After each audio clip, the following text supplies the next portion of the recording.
Siapa mengigau, rosakkan demokrasi. Bekas Duta Khas Perdana Menteri bertaraf Menteri ke Timur Tengah Tan Sri Abdul Hadi Awang yang tak tahu buat apa semasa memegang jawatan tersebut terus membebel untuk menjatuhkan kerajaan perpaduan yang diusulkan Yang di-Pertuan Agong Sultan Abdullah Riayatuddin Al-Mustafa Billah Shah. Ketika sesi perbahasan di Parlimen baru-baru ini, Abdul Hadi berucap membayangkan kerajaan yang diterajui Pengerusi Pakatan Harapan Datuk Seri Anwar Ibrahim akan tumbang kali ini bukan kerana tebuk atap tetapi atap bocor, pintu terbuka dan dinding pecah. Beliau mengulangi ucapannya pada keesokan harinya dalam satu forum menyatakan kerajaan Anwar akan tumbang. Bagaimanapun, Perdana Menteri berkata Abdul Hadi boleh terus merancang dan mengigau untuk melihat kerajaan perpaduan tumbang. Tak apalah, itu hak dia untuk merancang dan mengigau, katanya di petik media. Sebelum itu, Menteri Besar Selangor Datuk Seri Amiruddin Syari menyindir Abdul Hadi Awang yang sebelum ini menolak cadangan Yang di-Pertuan Agong kemudian membebel kononnya kerajaan perpaduan ini bukan sebenarnya kerajaan perpaduan. Sambutan dan cadangan oleh Duli Yang Mulia Yang Tuan Agong itu disambut terima sebagai kerajaan perpaduan, dia jauh lebih baik. Dia jauh lebih baik. Saya lihat dalam ucapan dan juga perbahasan Marang menganggap kerajaan perpaduan ini bukan benar-benar perpaduan. Yang memang tidak jadi sebab kamu yang tolak. Jadi kamu yang tolak, kenapa kamu yang koyak? Tempelaknya. Dalam tempoh 100 hari ini sudah banyak yang dilakukan oleh kerajaan perpaduan untuk rakyat mengurangkan kesempitan hidup, khususnya dalam isu keterjaminan makanan dan kos sara hidup. Namun, Abdul Hadi yang juga Timbalan Pengerusi Perikatan Nasional yang kita tahu kerap ponting Parlimen hanya tahu mengigau mahu menumbangkan kerajaan sedia ada. Bagi Pengerusi Amanah Kedah Datuk Dr. Ismail Saleh, negara malang mempunyai ahli politik seperti pemimpin PAS ini. Beliau mengimbas kembali bahawa pada pilihan raya umum ke-14, rakyat bertindak mengubah pemerintah buat pertama kali dalam sejarah.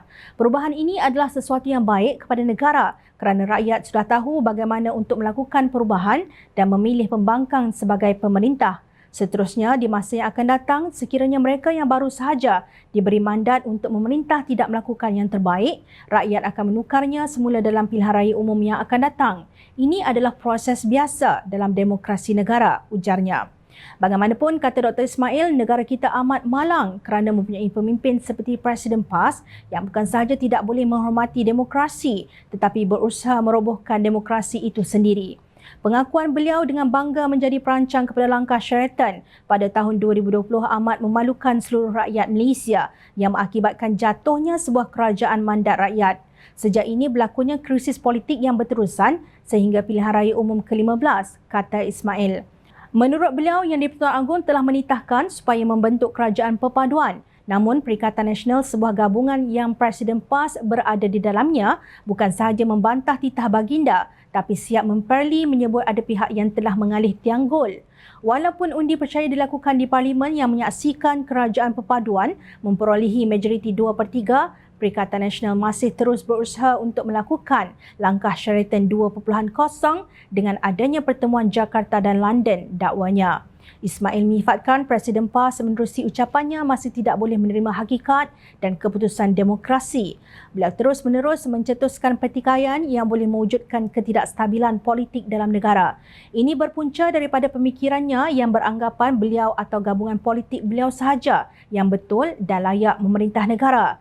Sudah sampai masanya rakyat dan pengundi menolak pemikiran sebegini yang akan merugikan negara, tegas Ismail. Dalam Islam, apabila seseorang telah mendapat kuasa pemerintahan, maka dia ulul amri yang wajib ditaati selagi tidak menyuruh melakukan perkara yang mungkar.